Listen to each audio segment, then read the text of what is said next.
আসসালামু আলাইকুম রহমতুল্লাহ। কারেকশন থেকে আরেকটি গুরুত্বপূর্ণ প্রশ্ন নিয়ে আপনাদের সামনে হাজির হয়েছি। বলছিল উইচ ওয়ান ইজ কারেক্ট। প্রাথমিক সহকারী শিক্ষক পরীক্ষা আসছিল, এই নাম্বারটা কারেক্ট কিনা একটু দেখবো। Rana is good than his brother, একটু ফোকাস রাখেন। এটা কম্পারেটিভ ডিগ্রি, যেহেতু আমাদের দেন হচ্ছে প্লাস তুলনা বোঝাচ্ছে, সো এখানে গুড হবে না, কি হবে, বেইটার হবে। তার মানে অবশ্যই যদি বেইটার থাকতো এই অপশনটা আমরা রাইট বলতাম, তার মানে এটা ভুল। বি নাম্বার ঠিক না ঠিক, একটু ফোকাস করেন। Why you have done this, এটা একটা ইন্টারোগেটিভ সেন্টেন্স। আর আমরা জানছিলাম ডাব্লিউএস ওয়ার্ডের পরে কি হয়, ডাব্লিউএস ওয়ার্ডের পরে হচ্ছে আমাদের অক্সিলারি হয়। যদি এরকম হইতো why have you done this, তাহলে এই বাক্যটা ঠিক ছিল।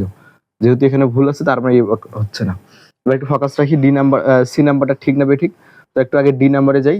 বলছে your conduct admits at no excuse. একটু ফোকাস রাখবো যে অ্যাডমিটস এরপরে কিন্তু অ্যাপ্রিভের প্রেপোজিশন অ্যাট না, কি হয়, আপ হয়। তার মানে অ্যাটের জায়গায় আপ থাকলে আমরা ডি নাম্বারটাকে সঠিক বলতাম। তার মানে অবশ্যই অবশ্যই সি নাম্বার সঠিক হবে। এবং সি নাম্বারটা দেখি ঠিক আছে নাকি, ঠিক আছে। বলছে he was too clever to miss the point. আমরা জানছিলাম টু ডট ডট কি হয়, টু হয়। ঠিক আছে, তার মানে এই অপশনটা ঠিক আছে। আশা করি এতটুকু বুঝতে পারছেন। ধন্যবাদ সবাইকে।